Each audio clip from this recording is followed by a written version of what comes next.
Saber Direito desta semana é sobre direito penal. As aulas explicam o direito penal contemporâneo, os princípios constitucionais, os crimes sexuais, as novidades legislativas e muito mais. O curso é com o professor Vitor Minervino. Olá, dando continuidade ao nosso curso, que tem por objetivo tratar de questões contemporâneas relacionadas à teoria do crime, com especial enfoque na Lei 13.718 de 2018. Na aula passada, fazendo um retrospecto, na aula inaugural do curso, vimos a relação entre direito e o homem, a relação entre sociedade e direito, vimos conceitos importantes como conceitos de política criminal, criminologia, direito penal. Dentro de criminologia, aspectos relacionados à sociologia, à antropologia criminal, à psicologia criminal. Vimos, dentro de direito penal, conceitos de direitos penais, como, por exemplo, subterrâneo, direito penal paralelo, direito penal de intervenção. Vimos, ao final da aula, a questão jurisprudencial relativa ao julgamento do Supremo Tribunal Federal presente no informativo 714, relacionado à responsabilização da pessoa jurídica, a exclusiva responsabilização da pessoa jurídica, melhor dizendo, na seara penal. Vimos a teoria da dupla imputação, no que consistia, se era aplicada ou não, se é atualmente ou não aplicada pelo Supremo e pelo Superior Tribunal de Justiça. E aqui, dando sequência ao nosso roteiro, vamos falar sobre temas importantíssimos relacionados à teoria do crime. Em especial, falaremos sobre fontes do direito penal. Afinal, da onde que surge o direito penal? Com base no que o julgador julga? Com base no que o advogado desenvolve uma tese defensiva? Com base em que a acusação constrói a sua tese acusatória? Fontes do direito penal. Além disso, trabalharemos princípios do direito penal. Evidentemente, por conta do aspecto objetivo, do enfoque deste curso, foi feito um recorte necessário para dar destaque aos principais postulados, aos princípios essenciais dentro de direito penal. E aqui faremos alguns cotejos com a jurisprudência do próprio Supremo Tribunal Federal, STJ, e assim vamos seguindo o nosso curso. Dando início aos temas da aula de hoje, fontes do direito. Aqui eu chamo a atenção de você, telespectador, telespectadora, para uma pequena diferença no que diz respeito a fontes do direito, porque temos duas perspectivas, dois olhares, dois enfoques. O primeiro é a chamada doutrina clássica, a segunda é a chamada doutrina contemporânea. Iniciemos o nosso estudo a respeito de fontes do direito penal em relação à doutrina clássica. A primeira classificação dentro de doutrina clássica diz respeito a fontes formais.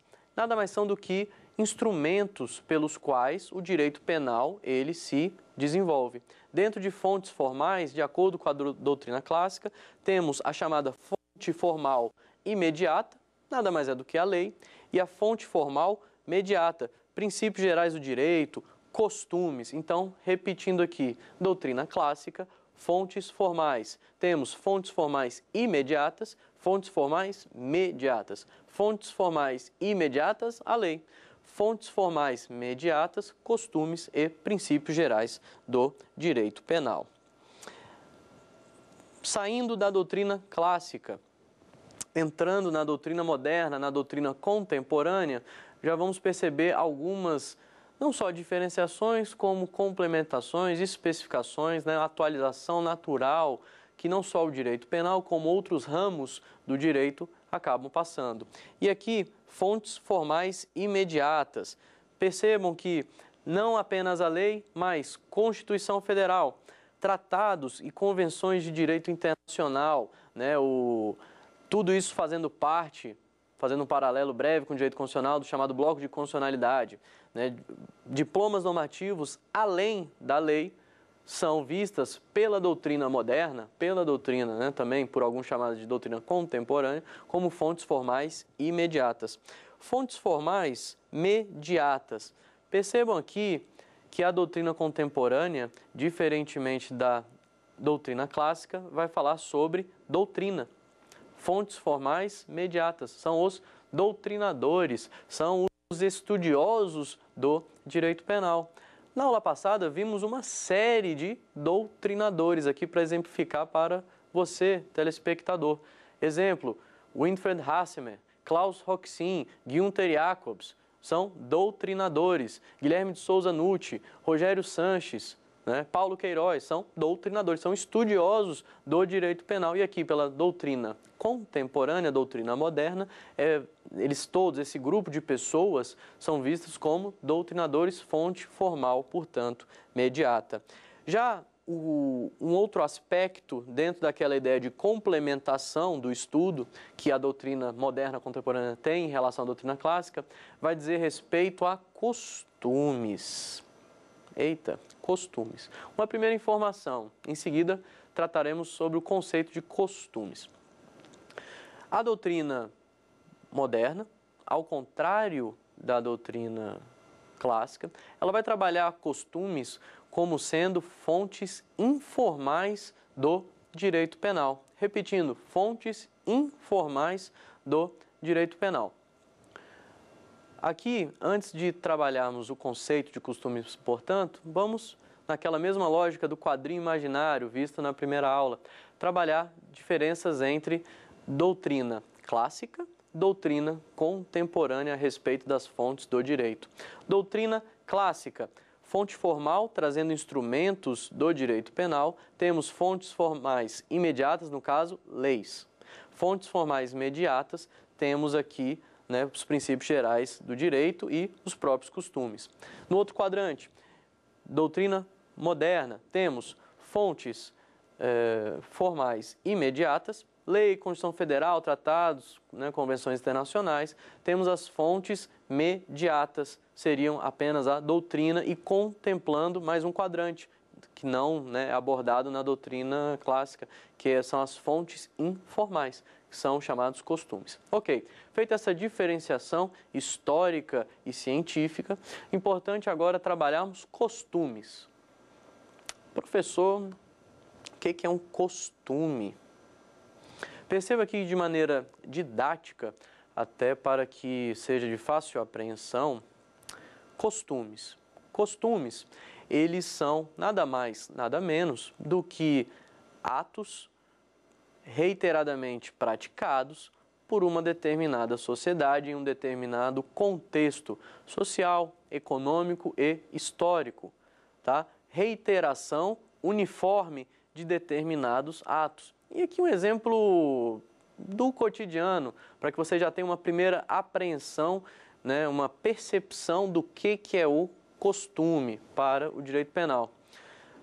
E aqui um exemplo básico. Quando você, no seu veículo, quer se locomover de uma faixa em que está localizado para uma faixa da esquerda, você aciona o dispositivo chamado de seta, indica que você irá para a esquerda e vai para a esquerda, certo? Então, a população, claro que a partir de regulamentações, acaba adotando esse costume, é um costume. Você esperar em filas de bancos, filas para pagamento de comida em supermercados, são costumes que a sociedade vai adotando, vai tendo no decorrer da sua evolução, certo? Então, costumes. A grande questão, uma das questões contemporâneas a respeito dos costumes, que vimos brevemente o conceito, vai dizer respeito à seguinte pergunta, ao seguinte questionamento. Afinal, costumes podem revogar infrações penais? Essa é uma das questões, se não a maior questão condizente a costumes, Essa é uma questão mais emblemática, é uma questão mais polêmica, vamos assim dizer. Por que isso? Professor, como assim costumes revogando infrações penais? Digamos, por exemplo, que em um determinado caso concreto envolvendo pirataria, que é a falsificação de CDs, DVDs, por exemplo, um determinado acusado alegue isso. Olha, mas poxa, as pessoas compram CDs piratas. Né? Existe um costume na compra, senão eu não venderia. Será que eu deveria ser punido pelo direito penal? Será que esse costume não seria capaz, por si só, de revogar, por exemplo, as disposições legais relativas à matéria? É essa a questão exemplificada aqui nesse nosso exemplo. E percebam que aqui nós temos três correntes a respeito dos costumes. A primeira delas vai dizer que, olha, os costumes revogam não só formalmente como materialmente os crimes. É a chamada corrente abolicionista, certo? Abole, né? Acaba com as infrações penais. De acordo com essa doutrina, sim, os costumes devem ser observados. Lembremos da relação entre direito, sociedade, entre direito penal e sociedade. Então, sim, de acordo com esses doutrinadores, seria plenamente possível, no nosso caso aqui concreto, se dizer, olha, o costume acabaria revogando esse crime praticado pelo agente delitivo aqui. Já uma segunda corrente vai dizer o seguinte, ora, o costume, ele revoga, na verdade, materialmente o delito. Mas como assim? Né? Para os abolicionistas existiria a revogação total, compreendendo o aspecto formal e material. Já na segunda corrente, apenas materialmente? Como assim, professor? Né? Para mim, aqui numa primeira abordagem, parece a mesma coisa. Cuidado, não é. Vamos explicar cada um desses conceitos, na revogação formal e material. Na abolicionista, o costume revogaria o próprio instrumento normativo, ou seja, formalmente falando, e materialmente, dado a não malferição, não atingimento do bem jurídico tutelado. Então, haveria revogação formal e material. Já na segunda corrente, que é uma corrente, vamos assim dizer, intermediária, ora, eles concordam que costume não pode revogar lei. Apenas leis revogam leis, ok? Eles partem desse pressuposto. Agora, materialmente falando, em face do atual estágio da sociedade, voltemos para o nosso exemplo envolvendo aqui pirataria. Essa conduta, materialmente falando, não ensejaria violação ao bem jurídico tutelado pela norma penal. Portanto, haveria uma revogação material, de acordo com essa segunda corrente. Entendida a primeira corrente, entendida a segunda corrente, principalmente o traço diferenciador, uma é mais ampla, a outra é mais restrita, como vimos. Passemos agora para a terceira corrente, né? A terceira corrente, e é aquela que prevalece, né? Na doutrina e na jurisprudência, em especial do Supremo Tribunal Federal. Mas, professor, que corrente é essa? Ora, lembra quando estávamos abordando a segunda corrente, em que eu utilizei uma premissa genérica de que lei revoga lei?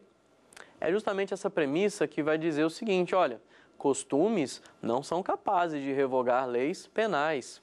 Dado o princípio da legalidade, entre outros princípios, postulados, por exemplo, como segurança jurídica, certo? Não há como se falar na questão, na possibilidade de revogação de costumes, né? De leis por meio de costumes, seja no aspecto formal, seja no aspecto material. E aqui acrescentando um ponto para reflexão. Imaginemos no Brasil, um país que tem dimensões, como todos os senhores e senhoras sabem, continentais, né? O Brasil é maior do que muitos países, tem dimensões realmente grandes. Temos aspectos culturais dos mais diversos, temos aspectos artísticos, econômicos, sociais que naturalmente são diferentes. Imaginemos a seguinte reflexão: como é que a gente, digamos que a revogação fosse aceita?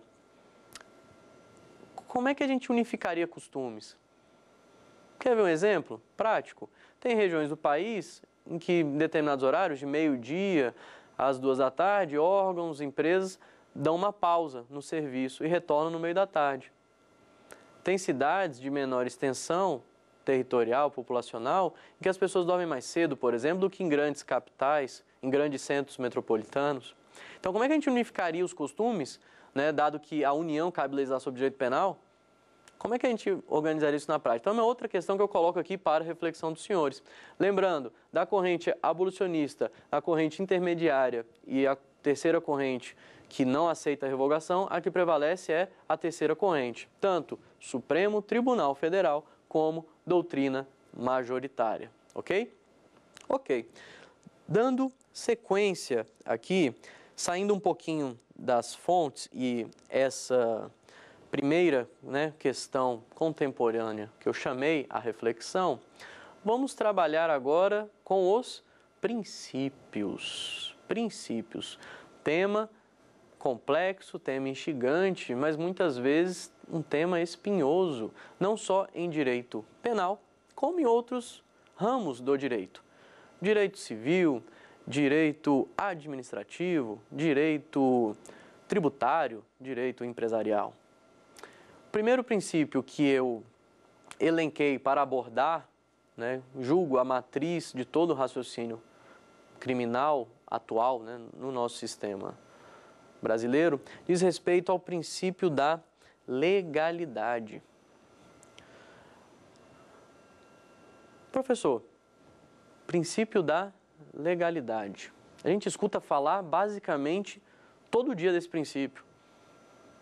Jornais na rua, conversa com os amigos, né, aos alunos que estão na faculdade, durante a faculdade, aos operadores do direito, né, vira e mexe temos notícias de jurisprudência ou atuamos em um caso que envolva a discussão sobre o princípio da legalidade.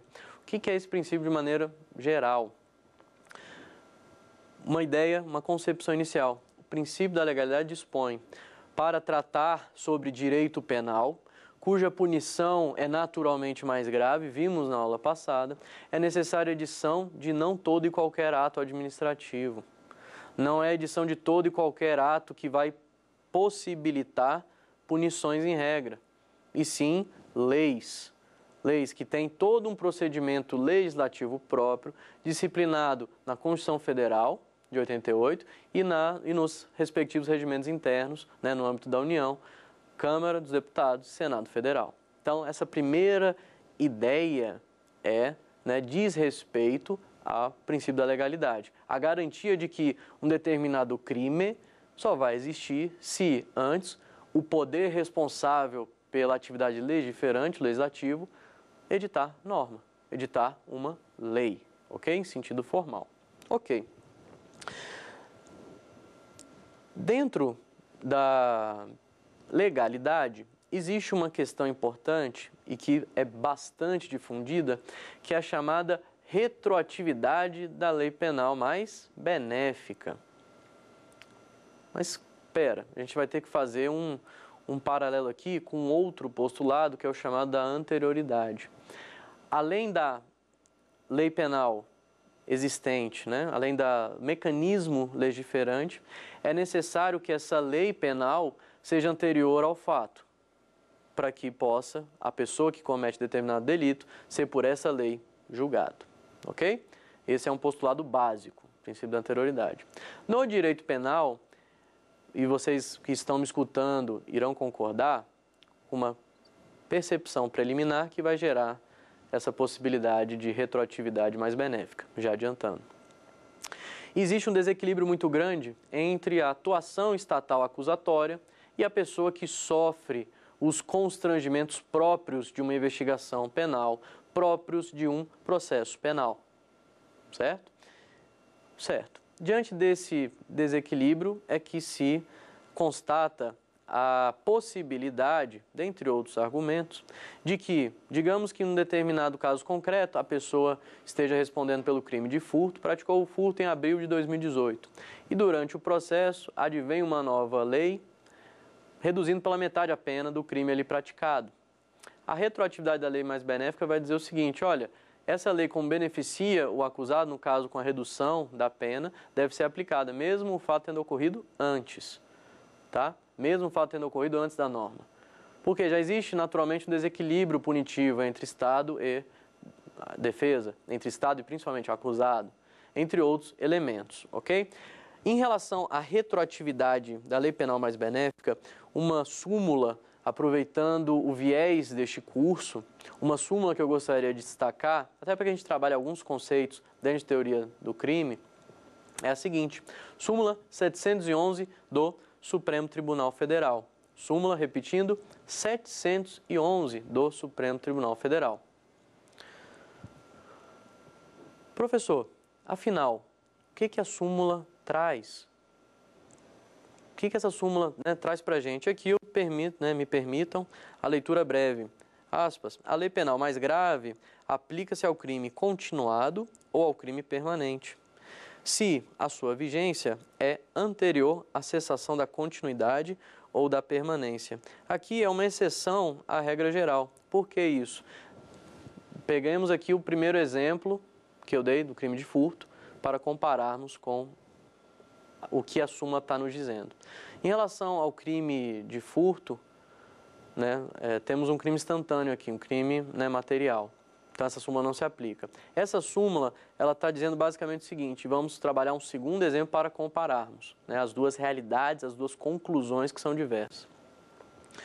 Digamos que eu cometa um crime em abril de extorsão mediante sequestro. O cárcere da pessoa começa, né, da minha vítima, aqui começa em abril e vai até dezembro. Digamos que em agosto advém uma lei mais grave. O que essa súmula está dizendo? Dada a natureza do crime praticado, quando estamos diante de crimes permanentes ou de crimes continuados, dada a gravidade, dada a continuidade da consumação no tempo, se advém uma lei mais grave durante a produção de efeitos, ela deverá ser utilizada. É isso que a súmula 711 está nos dizendo, ok? Feita essa reflexão, né, voltando aqui a respeito de fontes do direito penal, a breve diagramação entre fontes para a doutrina clássica, fontes para a doutrina moderna, passamos para uma questão contemporânea, emblemática, relacionada aos costumes. Feito isso, passamos para o início da análise do princípio da legalidade, em que vimos o seu conceito, vimos a questão da retroatividade da lei mais benéfica, vimos uma exceção existente na súmula 711 para determinados delitos. Dando continuidade, passemos agora para um princípio de extrema valia correlacionado à legalidade, que é o postulado da taxatividade, um dos postulados mais emblemáticos na atual conjuntura, não só do direito penal, como do processo penal. Professor, taxatividade. Eu escuto muito como operador do direito ou como futuro operador do direito questões envolvendo taxatividade. Ah, o rol é taxativo de tal coisa. O rol é exemplificativo. Direito penal mesmo, parte especial. Toda hora que eu vou abordar esse tema, né, querendo ou não, existem condutas ali que eu tenho que fazer uma análise da natureza desse rol. Mas vamos lá, princípio da taxatividade. O direito penal, ele não se contenta com a simples previsão, né, de uma norma, a existência, melhor dizendo, de uma norma prevendo crimes.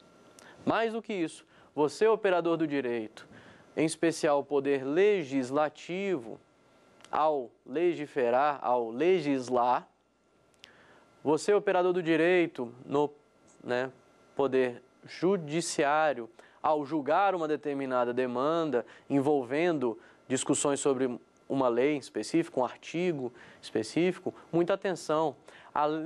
Por que muita atenção? Além da existência dessa lei, deve ser analisado se essa lei ela é taxativa. Como assim, professor? Taxativa. Se a lei, além de existir, ela disciplina de maneira detalhada, de maneira específica, uma conduta criminosa. E aqui eu faço um parêntese. O direito penal, você ouvinte, sabe muito bem disso, ou se não sabe, preste atenção a isso. O direito penal, ele é o direito penal do fato. Logo, se eu não tenho fatos especificados na norma, como que um acusado exercerá garantias constitucionais como da ampla defesa e contraditório, como que o devido processo legal sob a perspectiva material vai se efetivar. Percebam aqui não só a correlação entre princípio da legalidade e princípio da taxatividade, como conceito do princípio da taxatividade. Condutas previstas em leis, mais do que isso, condutas específicas devem constar no diploma normativo, sob pena de inexistência de segurança jurídica. Ok.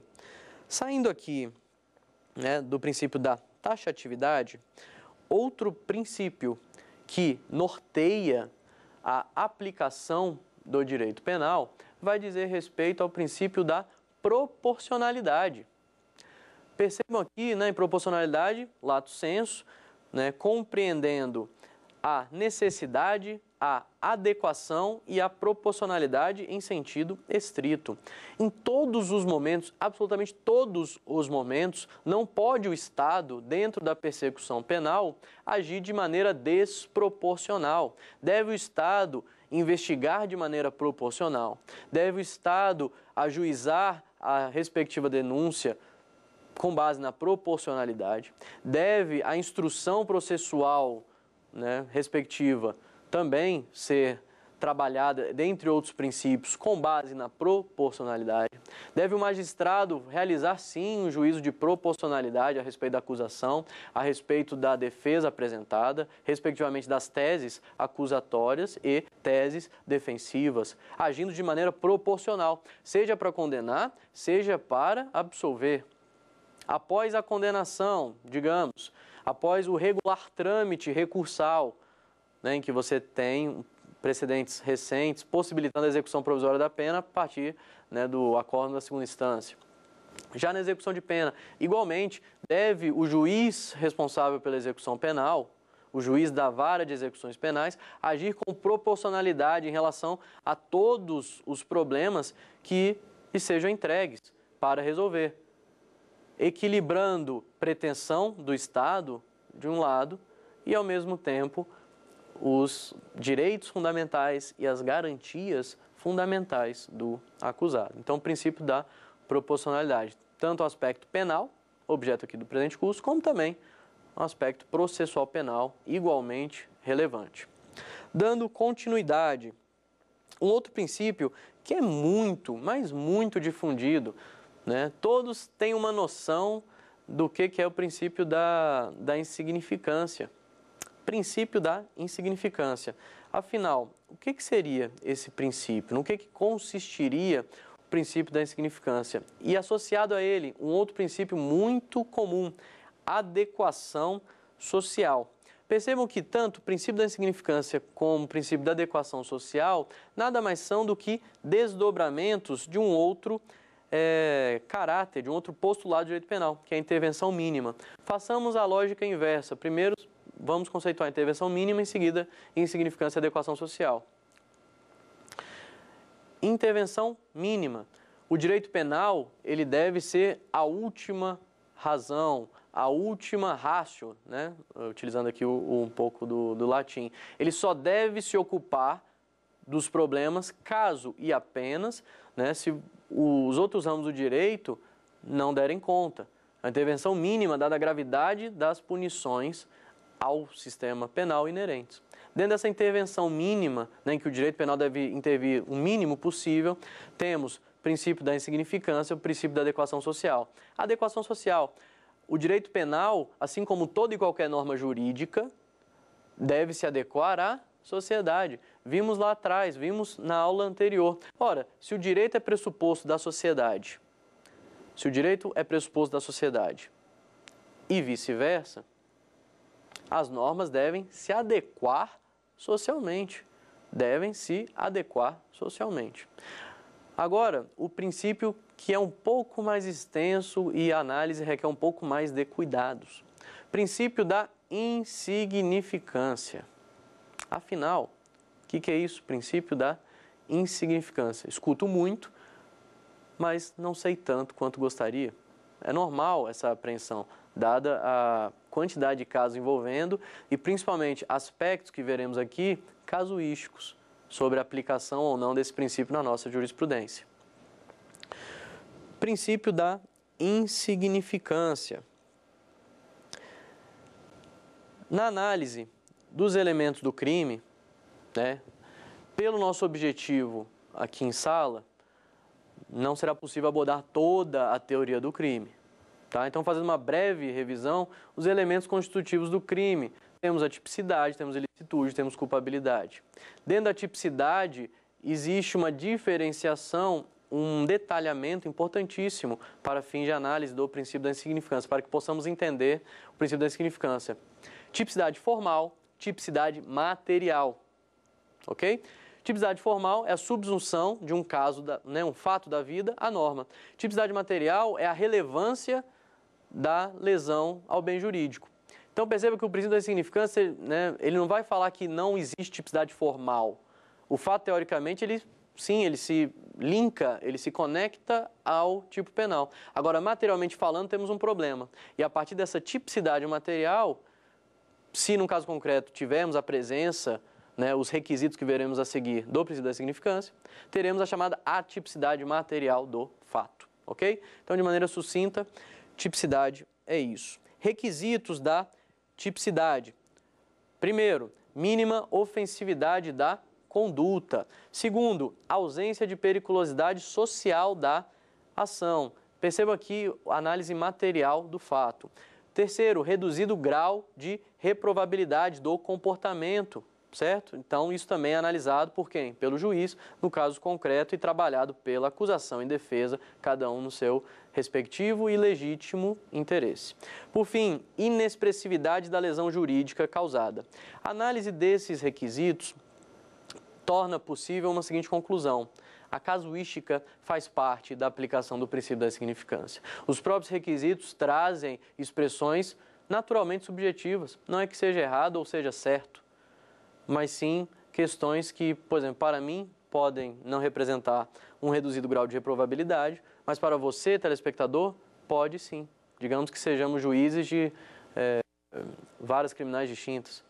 Então, a amplitude de cada um desses requisitos é o que gera, né, o que é muito positivo, é justamente a série de debates sobre a aplicação ou não do princípio da insignificância. E aqui temos um primeiro caso, né, do Supremo Tribunal Federal envolvendo evasão de divisas, né, em que você não pode utilizar o valor de R$10.000, que seria aquele específico para crimes tributários, para aplicar a insignificância, dada a natureza desse crime. Tá? Então, tem precedentes do Supremo Tribunal Federal, tem precedentes do STJ nesse sentido. Do STJ, por exemplo, RESP 1.535.956 do Rio Grande do Sul. Crimes eleitorais, uma outra questão que já chegou, no caso, ao TSE e de maneira reflexa ao Supremo também, relacionada à possibilidade de aplicação do princípio da insignificância aos crimes eleitorais. Em tese, não é possível, dada a natureza do bem jurídico tutelado. Existe uma transindividualidade do bem jurídico tutelado nos crimes eleitorais, que, né, a sua existência possibilita, tem por objetivo assegurar um devido e regular procedimento democrático, que é o direito a voto, a regularidade das eleições e outros aspectos transindividuais. Um outro caso aqui que eu gostaria de trazer diz respeito a um caso concreto em que um determinado prefeito teria utilizado máquinas e caminhões da prefeitura em proveito próprio e foi, dentro do contexto, foram obras que deveriam ser realizadas, acabou sendo permitido. Então, percebam aqui a casuística, tá? O princípio da insignificância, fiquem atentos aos novos desdobramentos jurisprudenciais, tá? Eles são constantes, até pela multiplicidade e grande variabilidade de delitos que nós temos no nosso sistema penal, seja no Código Penal, seja na legislação extravagante, ok? Dando sequência, princípio da bagatela. Eita, afinal, qual que seria a diferença entre o princípio da insignificância e a chamada bagatela, mais especificamente bagatela imprópria? Por que isso? O princípio da insignificância tem um sinônimo, bagatela própria.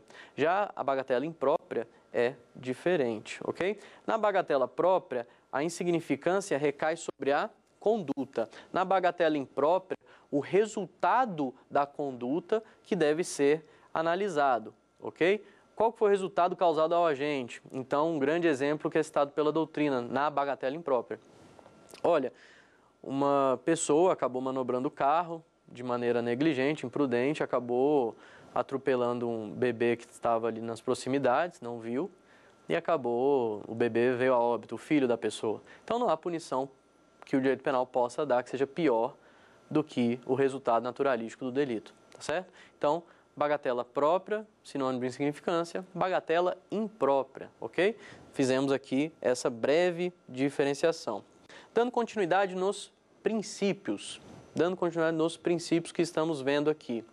Princípio do ne bis in idem, da vedação ao bis in idem, traduzindo. Professor, como assim? Bis in idem? Bis eu só lembro do chocolate. Não, não é chocolate. Bis in idem, né, a vedação ao bis in idem nada mais é do que você impossibilitar, você vedar que uma determinada pessoa criminalmente pague 2 vezes por um único fato. Perceba a importância disso para fins de segurança jurídica e estabilização da sociedade. Vedação do chamado bis in idem. Né? Não é possibilitado a dupla punição por o mesmo fato criminoso. A dupla punição criminal. Cuidado que isso não se confunde com a possibilidade de punições. Por exemplo, servidor público que comete um crime, né, no decorrer do seu exercício, né, do cargo público, ele pode responder criminalmente, ele pode responder a um PAD, ele pode responder uma improbidade administrativa, certo? Não confundam a independência de instâncias com a vedação à dupla punição penal pelo mesmo fato. Isso é um parênteses que eu faço de extrema valia. Finalizando essa breve introdução, em que vimos fontes, vimos princípios, vimos desdobramentos contemporâneos em relação a cada um desses princípios, gostaria de chamar aqui a nossa primeira questão do quiz, né, que vai aparecer aqui na tela neste momento.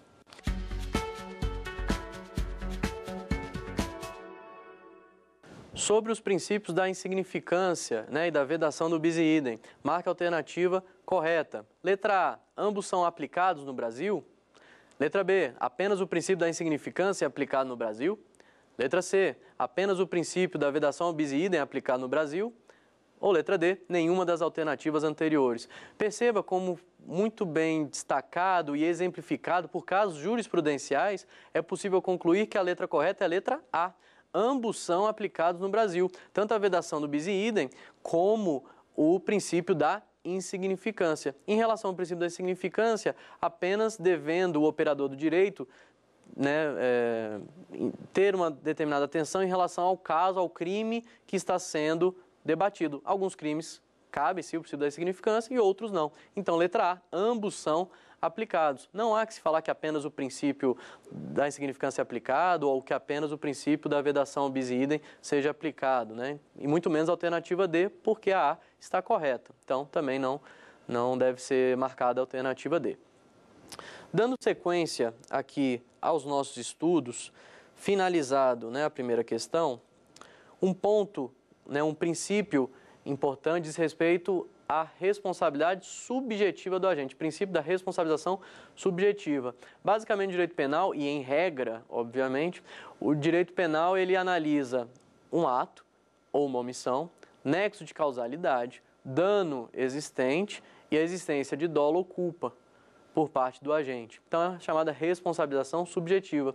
Diferentemente, por exemplo, da responsabilização do Estado, em regra, no direito administrativo, que é a responsabilidade objetiva, ou seja, ato ou omissão, nexo de causalidade e dano. Não se afere aqui se o Estado agiu com dolo ou culpa. O que vai se aferir quanto a dolo e culpa é a ação de regresso, né, nos moldes do artigo 37 da Constituição Federal, quando o Estado ele ajuiza uma ação de regresso contra o agente público.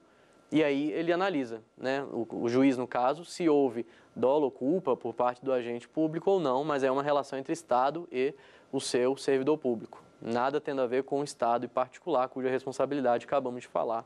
Ela é objetiva, tá? Então, direito penal, responsabilidade subjetiva. Princípio da personalidade, né, responsabilidade penal. ao contrário de aspectos patrimoniais inerentes ao direito civil. Exemplo, em uma sucessão, né, um processo sucessório, digamos, meu pai faleceu, eu vou herdar o chamado quinhão hereditário. Mas não só herdar o quinhão hereditário, esse quinhão, né, esse dinheiro, esse montante, essa herança, servirá para pagamento de dívidas, caso existam, no caso do meu pai. No direito penal, a lógica é um pouco diferente, porque nós partimos de uma regra de que a responsabilidade ela é pessoal do acusado, não podendo, em regra, os herdeiros responderem por fatos praticados pelo, né, seu parente. Já pensou? Digamos que, né, nesse mesmo exemplo, meu pai em vida cometeu um furto. Morreu antes da execução da pena. Já pensou se eu tivesse que cumprir a pena no lugar do meu pai? Isso seria absolutamente inconstitucional. Isso não garantiria segurança jurídica, ok? Aqui, fechamos o princípio da responsabilidade subjetiva e o princípio da personalidade ou responsabilidade penal. Aqui eu gostaria de chamar a segunda questão do nosso quiz.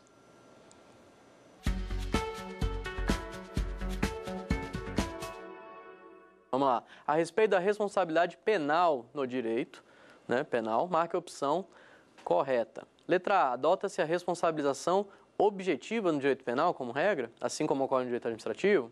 Letra B. Adota-se responsabilização subjetiva no direito penal, diferentemente do que ocorre no direito administrativo. C. O magistrado definirá, ao julgar o caso concreto, se aplicará responsabilização subjetiva ou objetiva ao acusado. Letra D. No direito penal brasileiro, é adotada a teoria da irresponsabilidade penal do Estado, por ser o detentor do jus puniendi. Letra A, letra B, letra C, letra D. A alternativa correta, no caso, é a alternativa de letra B. Acabamos de ver isso. Responsabilidade subjetiva no direito penal, diferentemente do que ocorre no direito administrativo. Então, a letra A, por exemplo, está totalmente errada. Não existe essa similitude em regra entre direito penal e direito administrativo. Letra C, cabe ao magistrado definir, no caso concreto? Não, ele parte de um pressuposto que é a regra, que é a responsabilização subjetiva. E a letra D, por fim, não há que se falar na chamada teoria da irresponsabilidade penal. Como assim? De acordo com essa teoria, o Estado simplesmente não teria qualquer responsabilidade pelos desdobramentos criminais que ocorressem em seu território. Ao contrário, um exemplo disso é, né, a série de julgados relacionados à responsabilidade do Estado, né, ou até cometimento de crime por parte de agentes estatais, certo? Então, não há que falar na adoção dessa teoria. Nem mesmo no direito administrativo adota-se essa teoria como regra, tá? É a teoria do risco administrativo. Então, dando sequência, princípio da lesividade ou ofensividade. Tem uma discussão a respeito se esse princípio é autônomo ou não, né? Doutrinadores como Paulo Queiroz, né, vão trazer essa reflexão. Mas mais do que isso, para que a gente entenda a ideia do princípio, a ação ou omissão do agente deve lesar, de fato, determinado bem jurídico. É isso que o princípio da lesividade vai dizer. Princípio da humanidade das penas. Dando sequência. Esse aqui é um dos princípios mais importantes, sobre o qual, inclusive, eu farei um apanhado jurisprudencial. Como assim, professor? O senhor vai fazer um apanhado jurisprudencial? Ora, o que trata o princípio da humanidade das penas? Né? Artigo 5º, inciso 47. Olha, as penas, elas não podem ser, de acordo com a Constituição Federal, não é autorizado penas de morte. Regra. Porque, excepcionalmente, o Código de Aeronáutica brasileiro trata da hipótese de abatimento naquelas situações expressas e excepcionais. A questão da guerra declarada também é uma outra exceção. E uma terceira exceção diz respeito, de acordo com a doutrina, à extinção da pessoa jurídica, caso, por exemplo, e aqui fazendo uma associação com a aula anterior, cometa crimes ambientais. Tá? Então, regra geral, não pode pena de morte, salvo essas exceções. Uma outra pena que é vedada, pena de caráter perpétuo, né? Temos um limite temporal de cumprimento de pena no Brasil, né, que é de 30 anos, também previsto no artigo 5º, inciso 47 da Constituição Federal. O terceiro item, que é vedado de acordo com a Constituição Federal, pena de trabalhos forçados, igualmente não é possível, ok? Por fim, né, finalizando, penas de banimento e penas de caráter cruel, igualmente, de acordo com a Constituição Federal de 1988, igualmente não são admitidas. Já pensou como é que ficaria o nosso sistema punitivo, que já é alvo de críticas e de aperfeiçoamentos diários? Como ficaria se fossem permitidos todo esse rol de punições? Penas cruéis, penas de banimento, morte, como regra, seria algo, né, catastrófico para fins de manutenção da democracia, para fins de manutenção do Estado democrático de direito, ok? Mais do que esses paralelos trazidos no próprio artigo 5º, 47, né, inciso 47 da Constituição Federal. Dentro do artigo 5º, é importante ressaltarmos que ao preso, não é porque a pessoa foi condenada que ela deve simplesmente ser desrespeitada moralmente e fisicamente. Uma coisa é a pessoa ser condenada a passar um determinado tempo de sua vida no cárcere. Outra coisa é, durante este cumprimento, passarmos a tolerar, a admitir, a autorizar que a pessoa fique em condições insalubres, que fique ali detida com um número maior do que o ideal, que essa pessoa sofra coações morais e ninguém faça absolutamente nada. Então perceba que a própria Constituição Federal, fora a legislação infraconstitucional, Lei de Execuções Penais, que é o nosso principal, né, diploma de âmbito federal, sejam chamados códigos penitenciários, que regulam o direito penitenciário, né, de cada um dos estados e Distrito Federal. São normas que garantem ou deveriam garantir toda essa regularidade no cumprimento de pena, porque um dos principais focos objetivos do sistema é justamente você reabilitar aquele que teve, né, por mazelas diversas, acabou tendo que conhecer o sistema, acabou parando, né, fazendo uma passagem pelo sistema. Então, diante desses postulados constitucionais, uma problemática contemporânea envolvendo desde teoria do crime a jurisprudência é justamente a efetivação do nosso sistema carcerário, o pleno funcionamento, melhor dizendo, o aperfeiçoamento do nosso sistema carcerário. Diante dessa ponderação, eu chamo aqui a nossa questão de número 3 do quiz.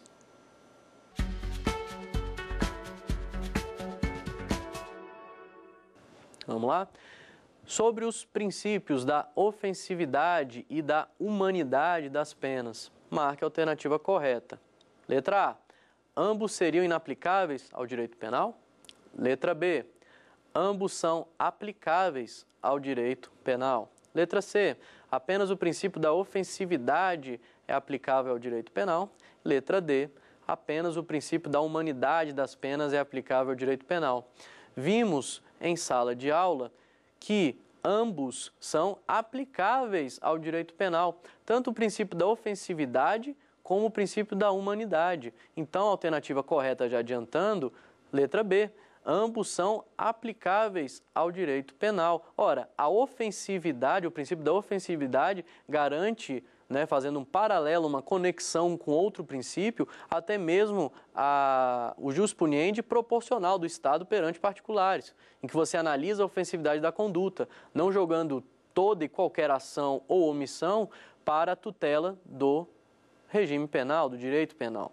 Mais do que isso, a humanidade das penas garante o pleno e regular exercício, plena e regular efetivação do sistema processual penal, em que você garante à pessoa que ela não morrerá como regra, que ela não receberá tratamento cruel, que ela não será banida, entre outros, que ela será respeitada quanto à sua integridade física e mental, justamente para que, cumprida a dívida, vamos assim dizer, com o Estado, ela retorne à sociedade e, com isso, não volte a delinquir. Então, sim, ambos são aplicáveis ao direito penal. Letra A, não há como se falar como correta, né? Eles são aplicáveis. Letra C, não só o princípio da ofensividade, da humanidade também, e letra D justamente o inverso. Não só o princípio da humanidade das penas, como da ofensividade, ele é aplicável.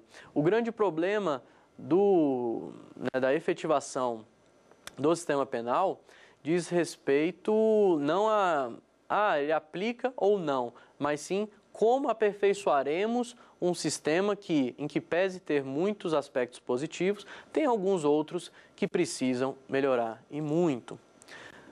Sistema carcerário, vocês notaram até pela minha fala, passou a ser dado como um grande exemplo aqui quando falamos, melhor dizendo, princípios da ofensividade, da humanidade. Para fecharmos a ideia da aula, que é justamente falar sobre os princípios, as fontes, eu decidi trazer para vocês um tema que é de extrema importância. Importante para a academia, importante para o Poder Judiciário, para o Poder Executivo, seja a nível federal, seja a nível estadual, tá? E até mesmo os executivos e legislativos municipais, todos estão interessados, a sociedade brasileira está interessada. Que é o quê? Palavra-chave, chamado estado de coisas inconstitucional. Professor, eu já ouvi falar nesse nesse postulado, nesse instituto, melhor dizendo, do estado de coisas inconstitucional. É famoso, Eu escuto em algumas conversas nos corredores das faculdades, por exemplo, nos fóruns, no noticiário, mas eu não sei dizer o que é o estado de coisas inconstitucional. De maneira objetiva, estado de coisas inconstitucional nada mais é um reflexo do que violações sistêmicas generalizadas de direitos e garantias fundamentais. E o estado de coisa inconstitucional, ele engloba não só o sistema carcerário, é um instituto que foi aplicado ao nosso sistema carcerário diante de um caso julgado pelo Supremo, mas ele pode englobar outros aspectos da vida cotidiana. Por exemplo, saúde, educação, tá? Em tese é possível, teoricamente sim. Por quê? Nesses outros aspectos podem existir violações sistêmicas, endêmicas a direitos fundamentais. No caso julgado pelo Supremo, aqui eu vou fazer um breve histórico, de onde surgiu o estado de coisa inconstitucional? No caso, surgiu na Colômbia, os primeiros retratos, os primeiros aspectos relacionados ao estado de coisa inconstitucional diz respeito justamente à Colômbia, em que se teve, por conta do narcotráfico e outros crimes, uma violação endêmica a direitos fundamentais e garantias fundamentais. E aí surge essa alcunha, esse instituto, o estado de coisa inconstitucional. Existem relatos também de que o estado de coisa inconstitucional foi abordado pela Corte peruana, Corte Constitucional peruana, ok? Dando sequência, afinal, o que aconteceu aqui no Brasil? O Supremo Tribunal Federal, ele acabou se debruçando sobre pedidos liminares, pedidos cautelares, melhor dizendo, sede ADPF.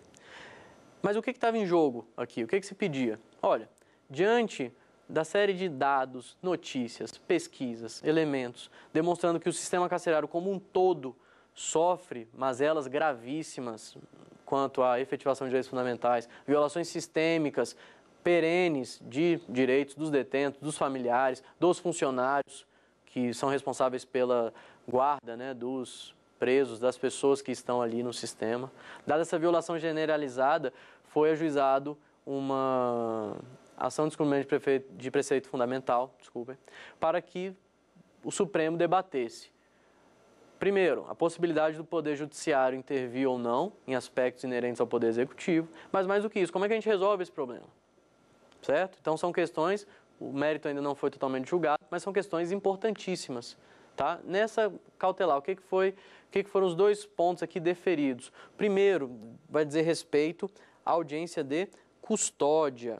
Como assim audiência de custódia? Ora, de acordo com pactos internacionais, convenções internacionais assinadas pelo Brasil, seria necessária a realização de uma audiência de custódia para verificação de aspectos relativos à legalidade da prisão. Seria um mecanismo mais eficiente para que fizesse um filtro entre quem de fato deve continuar no sistema carcerário para responder o processo preso e quem poderia ser colocado em liberdade, né, e responderia o processo em liberdade. Então, uma primeira medida que o Supremo determinou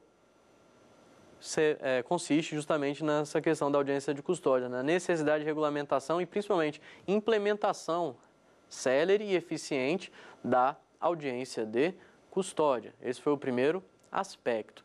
O segundo aspecto tratado pelo Supremo Tribunal Federal vai dizer respeito ao Fundo Penitenciário Nacional, né, cuja sigla é FUNPEN. Ora, o que o FUNPEN, né, tem a ver com isso? Absolutamente muita coisa, se não tudo. Por quê?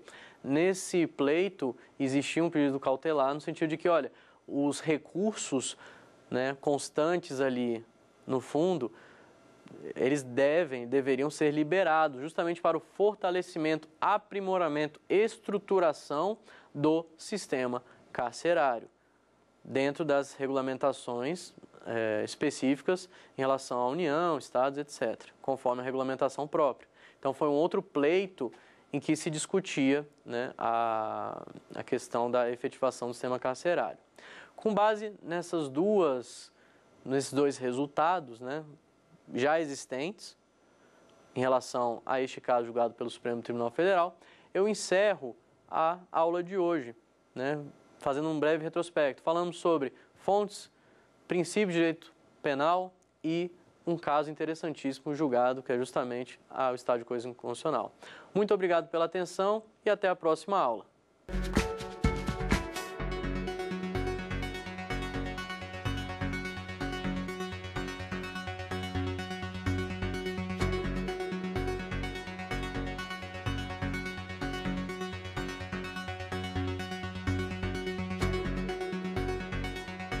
Quer dar uma sugestão de tema para os cursos do Saber Direito? É só mandar um e-mail para a gente, saberdireito@stf.jus.br. Ou então, entre em contato pelo nosso WhatsApp. O número é este que aparece na sua tela. Você também pode estudar pela internet. Acesse tvjustiça.jus.br. Reveja ainda as aulas no nosso canal do YouTube, TV Justiça Oficial.